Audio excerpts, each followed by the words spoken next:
Mes chers amis, il y a dans Saint Marc un tableau attendrissant où l'Évangile, en quelques lignes, nous montre la prédilection du divin Maître pour l'enfance. Jésus a franchi le Jourdain, il s'en va prêchant la bonne nouvelle, et les peuples en foule accourent pour l'entendre, portant leurs enfants dans leurs bras, les traînant par la main pour les conduire jusqu'au Seigneur, pour qu'il les bénisse. Impatientés de ces empressements indiscrets, les apôtres les renvoient rudement. Mais notre Seigneur s'indigne de leur impatience intolérante. « Laissez venir à moi les petits-enfants, leur dit-il. »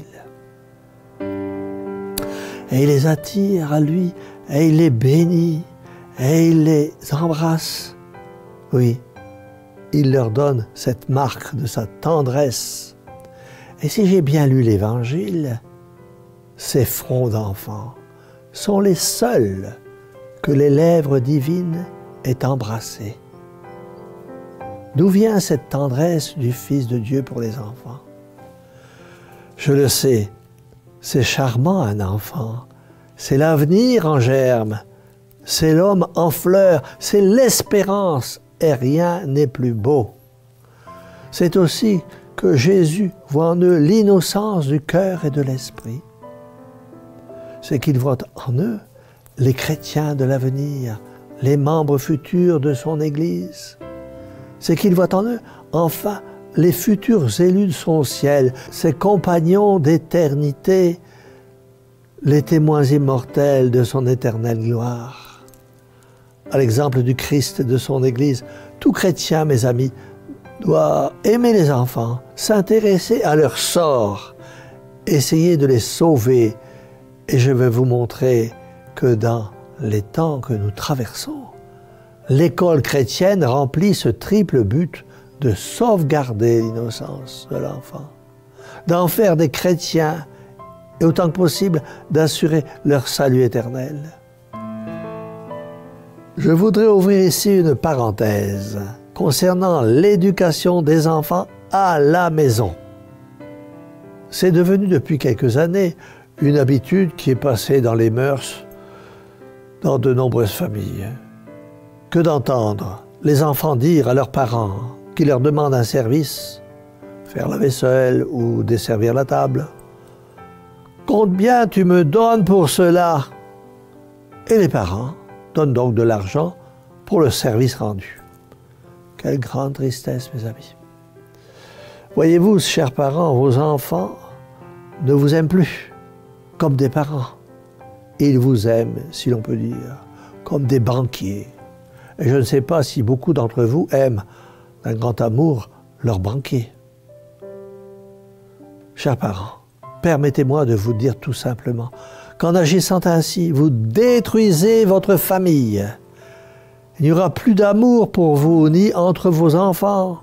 Tout sera question d'intérêt. Je fais cela et tu me donnes en retour. Mais où sont les familles qui ont des enfants éduqués dans l'amour de faire plaisir aux parents, aux grands-parents, de rendre service sans intérêt, mais par pur amour et par respect. C'est obligé, mes amis, qu'en agissant de cette manière, en payant tous les services que l'on demande aux enfants, on obtienne la destruction de l'amour familial. Il est à souhaiter que ceux qui sont tombés dans ce piège essaient d'en sortir, et que ceux qui ne sont pas encore tombés dans ce piège éduquent leurs enfants dans le renoncement, dans le désir de faire plaisir sans intérêt. Car faire plaisir sans intérêt, c'est ce que l'on appelle l'amour. Mes amis, l'école chrétienne est à Jésus-Christ. C'est pourquoi nous devons la défendre. Nous ne la défendrons que dans la mesure où nous l'aimerons. Mes amis, après la famille, aucune institution n'est plus utile au salut des âmes que l'école chrétienne. Nous savons qu'elle préserve l'innocence, qu'elle sauvegarde la foi, et c'est déjà beaucoup. Mais elle fait plus. C'est au jour de sa jeunesse que l'homme en général choisit sa voie. Qu'il commence dans l'indifférence, il risque de finir dans l'indifférence. S'il commence dans le mal, il risque de finir dans le mal. S'il commence dans le bien, par contre, il a des chances de finir dans le bien. Il importe de diriger avant tout ses premiers pas dans la bonne voie. Il importe qu'il connaisse de bonne heure le chemin du devoir, la pratique de la vertu, le prix du sacrifice. Il importe surtout qu'il prenne dès le seuil de la vie ses habitudes chrétiennes de prière, de communion, d'assistance aux offices, qui sont les premières garanties de la persévérance finale. Laissez-moi le vous dire, au nom de Notre-Dame, cette œuvre des écoles chrétiennes est une grande œuvre.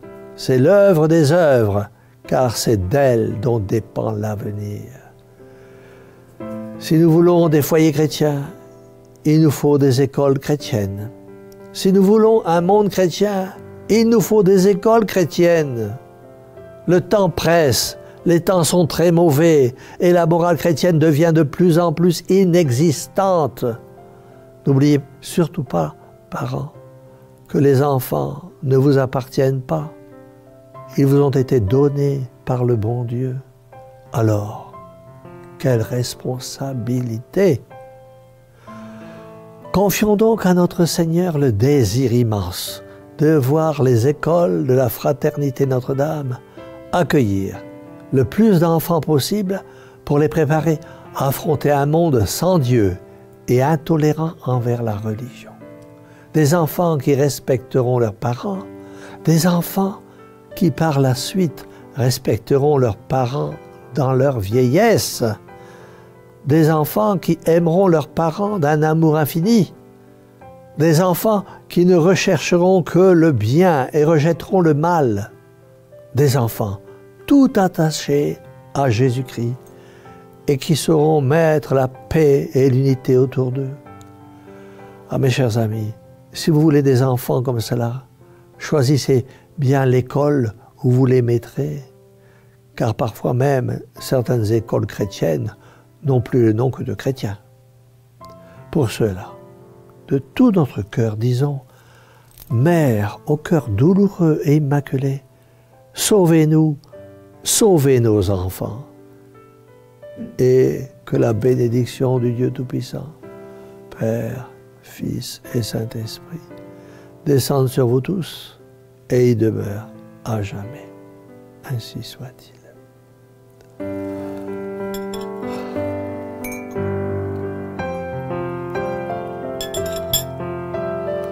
C'est un café délicieux qui m'a été proposé par nos chères sœurs.